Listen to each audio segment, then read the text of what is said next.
Semuanya, selamat datang di vlog Ahmad Ardan. Dan di samping saya udah ada Honda Jazz RS. Dan di video kali ini kita akan mengulas dan juga owning experience Honda Jazz di samping saya ini. Seperti apa ulasannya dan owning experience-nya, saksikan video ini sampai habis.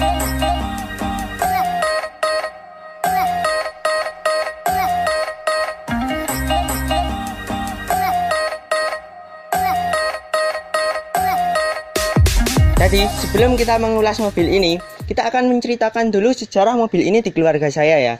Jadi sudah ada 3 generasi Honda Jazz yang menemani keluarga kita. Yang pertama adalah Honda Jazz EDSi pada tahun 2004, berwarna abu-abu metalik. Itu adalah generasi pertama Honda Jazz, yang biasa disebut oleh anak-anak Honda itu Honda Jazz GD3.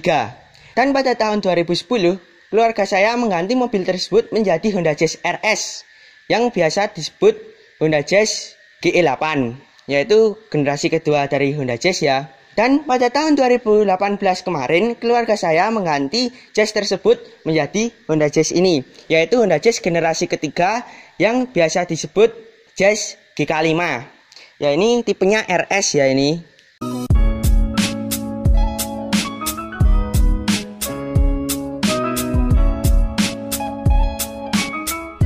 Sebenarnya di Jepang sendiri sudah ada pengganti si Jazz GK5 ini, tapi rumornya itu tidak akan dimasukkan ke Indonesia ya. Juga kurang tahu sebabnya karena apa. Kita belum tahu ya, apakah di Indonesia akan berakhir di generasi ini Honda Jazz, apakah ada lanjutannya atau yang gimana, kita juga belum tahu. Kita tunggu saja.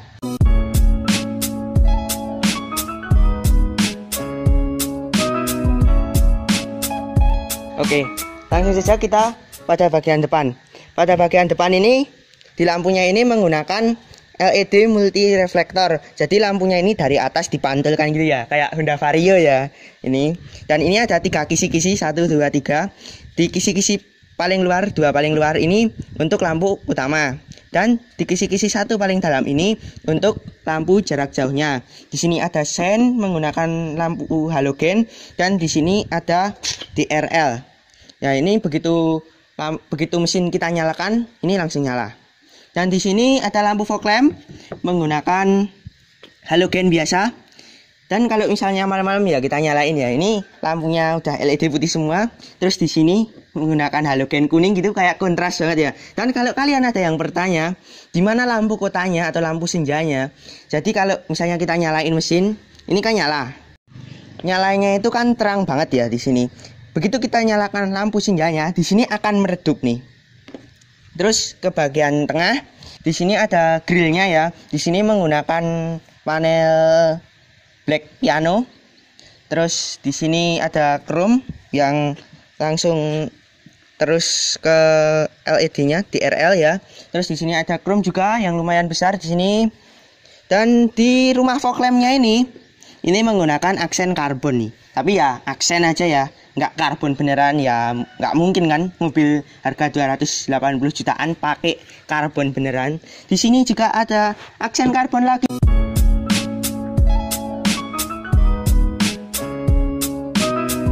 Oke, sekarang sudah berada di bagian samping, dan langsung yang terlihat pertama ya, ini gap antara bumper sama fender ini sangat tidak rapi ini. Nih, bisa dilihat. Terus di kap mesin ini juga, yang sininya rapat, yang sininya ada gap yang besar banget nih, jadi bisa masuk. Nih, terus bagian sini juga nggak rapi. Terus sekarang kita bahas bannya. Bannya ini menggunakan Bridgestone Turanza 18555 R16 ya. Dan ini sudah menggunakan velg two-tone, dan sistem pengeremannya menggunakan rem cakram. Terus kita beralih ke sini. Spionnya warnanya hitam gini ya. Dan di sini juga ada lampu senya ya. Dan seperti ciri khas Honda zaman sekarang, lampu senya ini kecil dan menjorok ke dalam ya ini. Soalnya kalau lampunya ini menjorok keluar, kita nyinggol misalnya, itu yang terkena pertama kali adalah mikanya ini, jadi gampang pecah. Kalau masuk kayak gini kan lebih aman. Di depannya spion ini ada kaca segitiga yang besar banget ya ini. Ini adalah ciri khas Honda Jazz juga nih dari generasi pertamanya. Terus kita beralih ke sini. Sini handle-nya model cungkil ini. Dan di sini ada lekukan bodi yang sangat tajam ya, ini tegas ya, dari sini ke depan terus turun di situ ya. Ini mirip expander ya. Ini bawah sini, di sini ada side skirt ya, ini. Terus kita beralih pada ban belakang. Ban belakangnya ukurannya sama persis dengan ban depan, 185-55 R16, dan peleknya juga sama persis two-tone. Yang berbeda adalah sistem pengeremannya. Karena kalau di depan sudah menggunakan sistem pengereman cakram, di sini masih menggunakan tromol. Padahal di generasi keduanya itu sudah menggunakan rem cakram.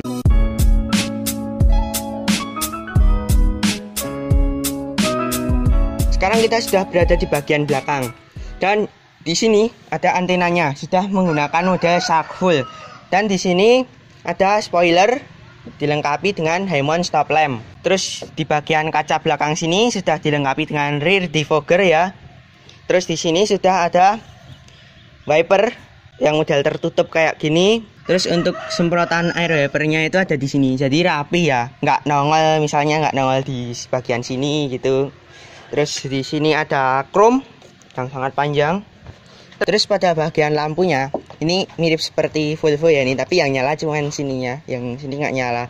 Menggunakan lampu stop lampnya menggunakan LED 6 titik dasen, menggunakan lampu halogen, dan ada lampu mundur menggunakan halogen. Dan di sini ada emblem RS, ini rata ini ya. Terus ini ada emblem iVTEC. Terus kita beralih ke bagian bawah. Di bagian bawah ini ada diffuser ya, menggunakan aksen karbon ya, tapi cuman aksen. Oke, jadi yang bagian belakangnya mungkin sudah cukup.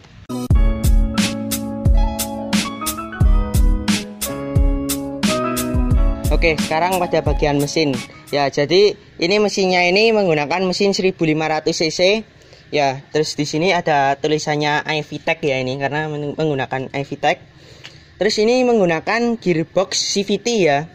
Di atas kertas tenaga dari mobil ini adalah 118 HP ya ini. Jadi ya untuk 1500 cc 118 HP ya lumayan. Kalau kita lihat di sini ruang kap mesinnya belum dicat tapi sudah ada peredam. Dan kalau kita lihat di sini juga dalamannya itu belum dicat semua ya.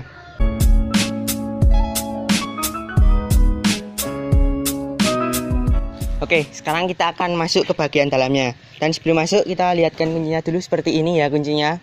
Jadi ini sudah keyless.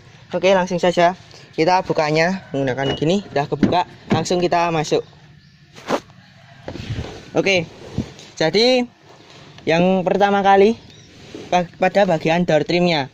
Pada bagian door trim ini di sini sudah dilengkapi dengan bahan fabric ya. Jadi terkesan mewah. Dan di sini, tapi sayangnya di sini masih menggunakan plastik biasa. Dan di sini power window-nya yang auto cuman sisi driver, ini untuk penguncian dan ini untuk kunci kaca ya. Terus di sini untuk electric spion dan ini electric retract-nya ya. Dan di sini handle-nya ini menggunakan warna grey seperti ini. Terus beralih pada bagian bawah. Di sini ada cup holder dan ini ada laci penyimpanan di bagian sini. Dan di bagian sini ada speaker. Terus kita beralih ke bagian sini. Di bagian sini ada 4 tombol kosong guys. Mungkin kalau di luar negeri ini kepake, tapi kalau di sini enggak. Terus di sini ada cup holder, bisa ditutup, bisa dibuka. Ya, ini udah pinter ya. Naruhnya itu cup holder di sini, terus langsung terkena di lubang AC. Jadi lubang AC-nya ada 1, 2. Yang bawah untuk ke minuman, yang atas untuk ke drivernya mungkin ya. Oke. Terus pada bagian setir ini sudah menggunakan jahitan-jahitan ya, di sini warna oranye ini jahitannya. Terus di bagian kanan ini untuk mainan jempol ya, ini kalau kata Omobi itu. Ini udah ada cruise control. Terus di bagian kiri sudah ada untuk audionya ya, untuk misalin volume, ngurangin. Ini untuk melanjutkan lagu, untuk balik lagunya. Terus pada bagian sini nih, ya ini sudah dilengkapi dengan pedal shift nih. Ini untuk plus nambahin kecepatan, untuk ngurangin. Jadi kita masukkan dulu ke mode sport, lalu kita bisa atur di sini. Jadi kayak semi manual gitu. Terus kita bahas instrumennya dulu ya. Kita nyalakan dulu mesinnya. Oke. Jadi seperti ini tampilan instrumennya ini. Di sini ada biru-birunya ini ya, dua ini kanan kiri. Jadi ini kalau kita ngegasnya itu eco driving, ini akan berubah menjadi hijau ya. Terus di sini ada jam, ada rata-rata konsumsi BBM. Terus di sini ada sisa BBM-nya. Terus di sini ada suhu dari cuaca. Terus kita trip B.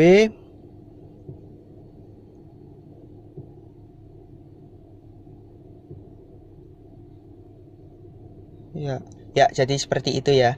Di sininya, terus di sini ada kecepatan seperti biasa. Ini ada RPM. Terus kita lanjut ke bagian tengah sini ya. Di bagian tengah sini yang akan kita bahas pertama kali adalah head unitnya. Setelah kita menyalakan mesin ada peringatan seperti ini. Ini akan kita oke dulu.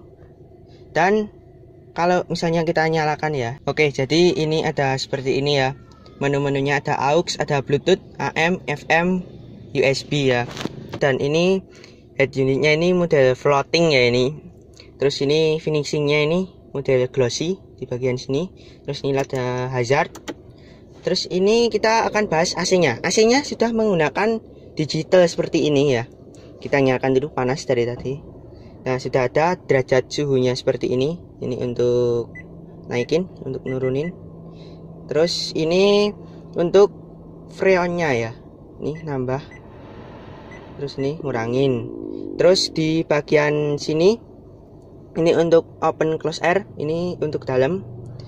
Terus pada lubang AC-nya ya. Nah, ini lubang AC-nya ini dua seperti ini. Beralih pada bagian samping sini.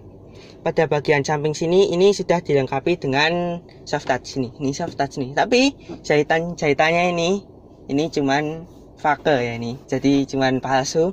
Terus di sini ada finishing grey.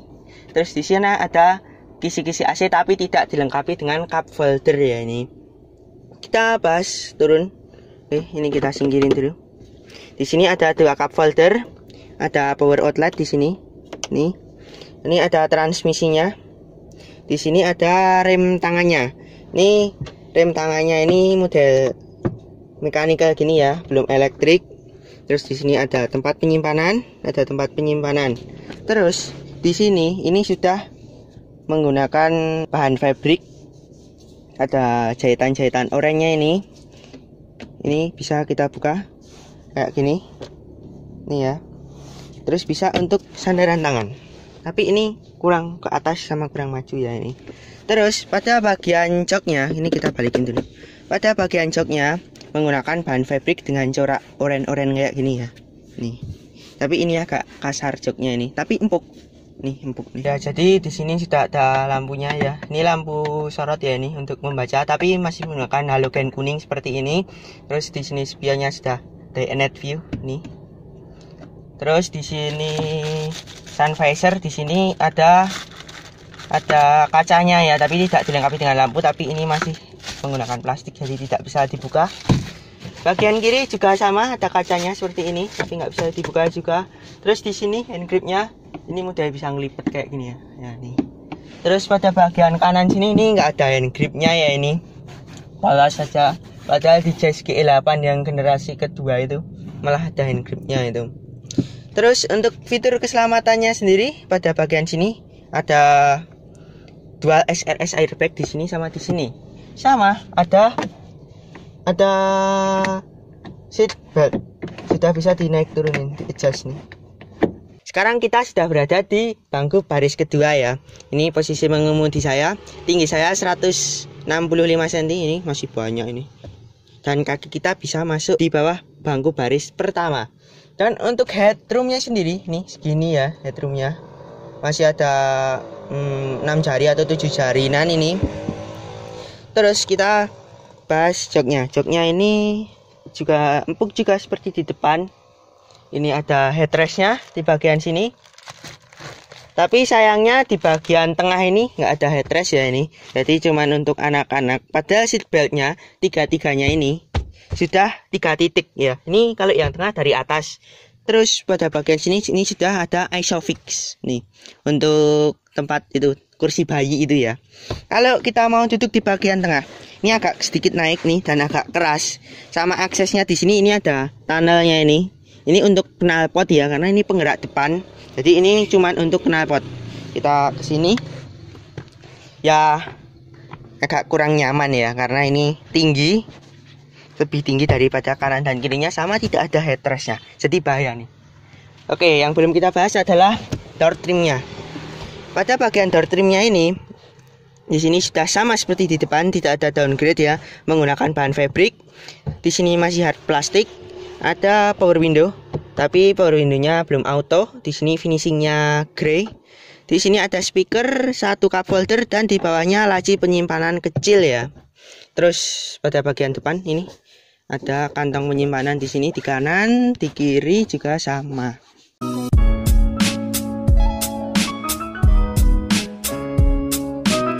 Oke, sekarang kita akan membahas bagian bagasinya ya. Ini untuk pembukaan pintu bagasinya ini sudah mekanismenya elektrik. Ini kita buka. Oke. Dan bagasinya ini untuk di kelasnya ini lega banget ini. Segini loh. Terus di sini juga ada lampunya. Kalau kita buka pintu bagasinya ada lampunya. Terus di bagian bawah sini ya, ini bisa kita buka ini. Ada partisinya. Dan di sini ini adalah untuk dongkrak. Dan ini untuk kunci-kuncinya ya, rapih banget ya di sini. Terus di bawahnya ini ada ban serepnya ini ya. Tapi ban serepnya ini temporary ya, karena menggunakan pel kaleng. Sama ini R16 ini. Dan mereknya GT Radial ya ini. Oke, terus kalau misalnya bagasi segini masih kurang, bisa kita lipat ya pada bagian sini ya. Ini yang konfigurasi 40-nya ya ini. Nah, bener-bener bisa rata lantai ya. Terus yang 60-nya juga akan kita lipat juga. Ini gini. Nah, bener-bener rata. Sekarang kita berada di bangku baris kedua ya, masih lanjutannya dari bagasi tadi. Kalau misalnya tadi kan dilipatnya ke sini. Nah, kalau mau membawa tanaman gitu ya, ini kita bisa lipat ke atas sini. Terus ini kunciannya di sini. Iya, ini. Yang sini juga sekalian ya. Ya, jadi seperti inilah. Nah, jadi kalau stiker-stiker yang lainnya itu, ini tangki bensinnya itu berada pada bagian bawah baris bangku kedua. Tapi kalau Honda dikasihnya di sini tangki bensinnya, supaya di sini bisa lebih rendah lagi deknya ya. Kalau kita mau membawa tanaman atau barang yang tinggi bisa di sini. Atau enggak, kalau kita untuk lesehan di sini ya. Nih. Bisa juga untuk lesehan seperti ini.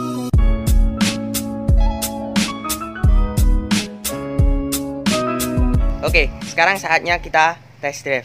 Dan kuncinya seperti ini. Ini sudah keyless. Jadi kita tinggal buka seperti ini. Ini enggak dikunci. Oke, sekarang kita sudah mengendarai ini ya, Honda Jazz ya. Yang dirasain pertama kali adalah visibilitasnya. Jadi visibilitasnya ini untuk melihat luarnya ini sangat jelas ya, karena kaca depannya juga lebar, kaca sampingnya lebar, dan di sini juga ada kaca segitiga. Dan untuk setirnya ini rasanya ini ringan, dan kalau misalkan kita belokin gitu ya, belokin full, habis itu dia itu agak sulit untuk balik setirnya sendiri, jadi mesti kita balikin sendiri. Terus posisi duduknya bisa diatur naik turun dan maju mundur. Kembali ke setirnya lagi. Setirnya ini bisa tilt steering and telescopic. Terus kalau kita bicara akselerasinya, akselerasi mobil ini ya cukup untuk mesin 1500 cc dengan tenaga 118 horsepower. Ngomongin di suspensi ya, jadi suspensinya ini lebih lembut daripada Jazz generasi sebelumnya atau Jazz GE8 ya. Karena kalau GE8 itu kan keras banget itu, tapi ya kalau GE8 kan nggak sporty banget lah. Nah, kalau ini lebih lembut, tapi juga kalau untuk kecepatan tinggi itu nggak limbung, jadi bisa pas gitu loh, bisa pas, nggak keras dan bisa nggak limbung. Jadi pas lah suspensinya ini ya, cocok untuk selap-selip ya. Untuk kalau di dalam kota bisa selap-selip gitu, enak banget mobil ini. Dan tenaganya itu juga masih cukup, tapi nggak besar, cuman cukup untuk selap-selip. Untuk kekedapan kabinnya ini sebenarnya dari luar ini ya agak lumayan kedengeran, tapi ya nggak kedengeran banget. Kalau misalnya ada motor seperti tadi itu masih kedengeran sedikit. Nah misalnya ini ada motor seperti ini agak kedengeran, tapi yang paling parahnya lagi adalah suara kolongnya ini. Ya ini karena khas Honda, suara kolong atau bannya ini agak masuk ya, ini lebih masuk daripada suara yang di luar atau suara motor. Untuk suara mesinnya nggak kedengeran, hampir nggak kedengeran, kecuali kalau kita akselerasi ya, itu pasti kedengeran kalau itu. Dan selama kita menggunakan mobil ini ya hampir 2 tahun, ini normal-normal aja, wajar, nggak ada yang perlu diperhatikan. Cuman servis di bengkel resmi, pemeliharaan rutin yaitu di bengkel resmi itu mobil ini nggak ada masalah apapun ya, dan masih enak-enak aja sampai sekarang, masih seperti baru. Oke, jadi ini udah hari selanjutnya karena kemarin sudah kemalaman ya kita. Jadi kita buat closingnya hari ini. Ya, jadi kesimpulannya untuk mobil di belakang saya ini atau Honda Jazz RS generasi terakhir ini bukan untuk mencari kecepatan atau kekencangan, cocoknya hanya untuk fun to drive. Oke, mungkin sekian video kali ini ya. Jadi semoga corona ini cepat berakhir ya, karena kita sudah ingin buat konten road trip lagi nih, udah bosen di rumah. Sudah ada rencana sebenarnya untuk road trip ya yang lumayan jauh, tapi gara-gara corona ini jadi kita harus ditunda dulu. Sebenarnya ada beberapa konten road tripnya. Oke, jadi buat kalian yang suka video ini jangan lupa like, comment, and subscribe. Bye.